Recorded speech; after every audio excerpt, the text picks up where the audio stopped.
Hi, I'm Priscilla Tasker with the Goodyear Blimp Spirit of Innovation, and we are flying around Abbotsford today, operating at the Abbotsford International Airport for the first time in almost 13 years since we've last been to British Columbia.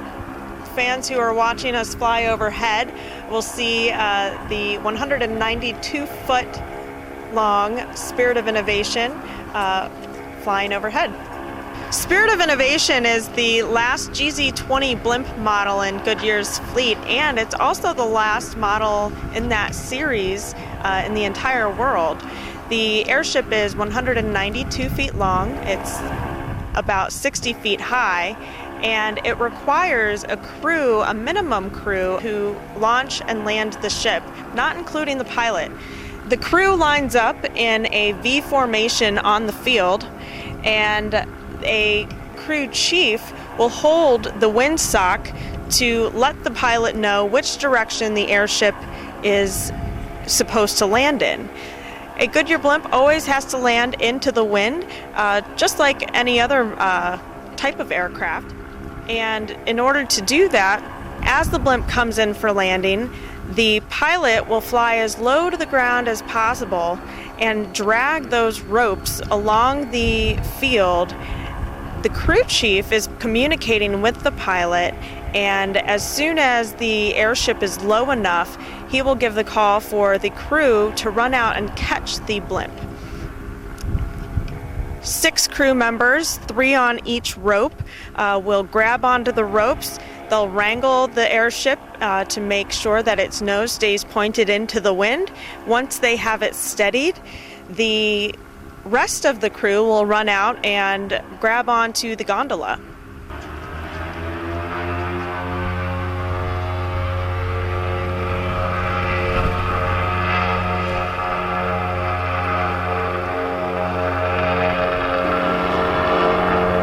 As the blimp takes off, the pilot will reach an altitude of about 1,000 to 1,500 feet, and that's usually the cruising altitude.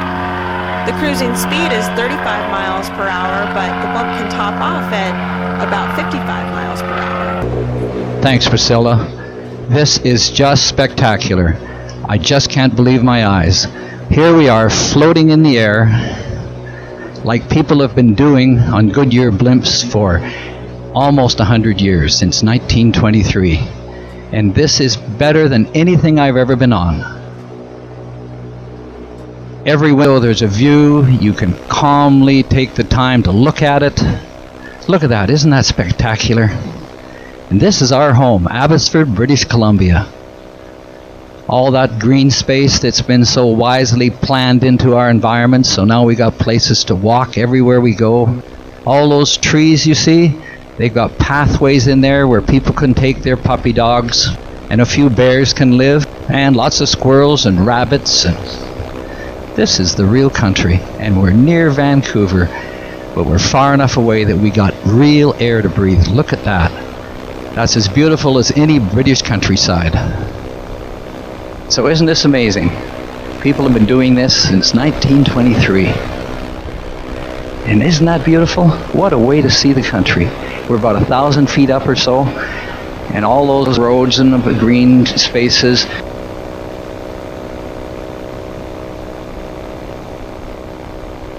Here we're on the side of the river. Now we're in the shade of a cloud, so it's not as good, but you can see that this is gorgeous land.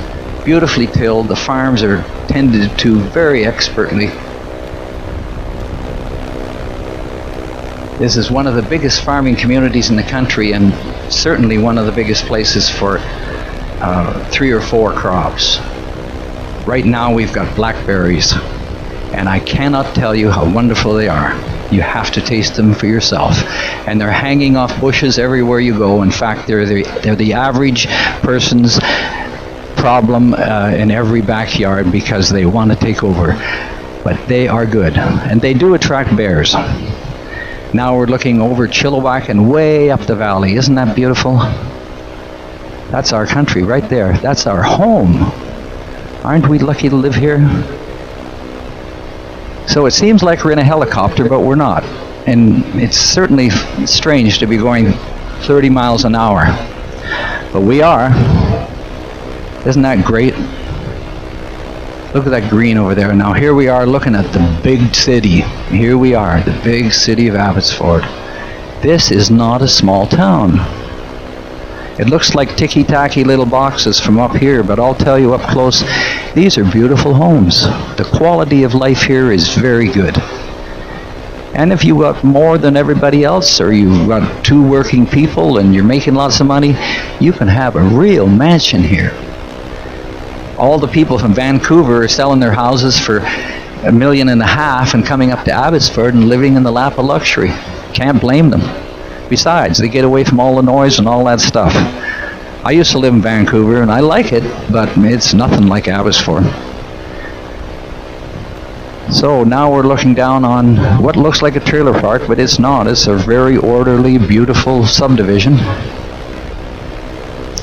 It's almost a rainy day, but not quite. It looks like the ground is getting closer, so they're probably starting to drift her down. Now that's a pond I never knew existed. It's surrounded by houses. It looks like a swimming hole. That would sure be fun to have a swimming hole in the backyard. If you didn't have any little kids, you could take your eyes off for a minute. So there's our town, and here's Highway 1, the Trans-Canada Highway. At this point, we've got 6 lanes. Normally, it's 2. And this is it. If you want to go across Canada, this is your road. Goes from Vancouver all the way out to the ferry to Halifax. Now we're coming in over the industrial area. And beside the industrial area is the airport, Abbotsford International Airport. I can't let it pass without admiring these beautiful farms. The expert farmers that we have in this community are just second to none. Look at the layout of the land. They've farmed like it was a garden. Isn't that beautiful? And yet those are vegetables and crops. And we get nice, fresh vegetables and crops here. The only problem is we're a little late because we don't get the sun until June. And then in June, it could rain quite a bit. It's been known to rain in July too. In fact, it might just rain today. So we're coming in now. It's been a wonderful trip. The views of this city have just surprised me.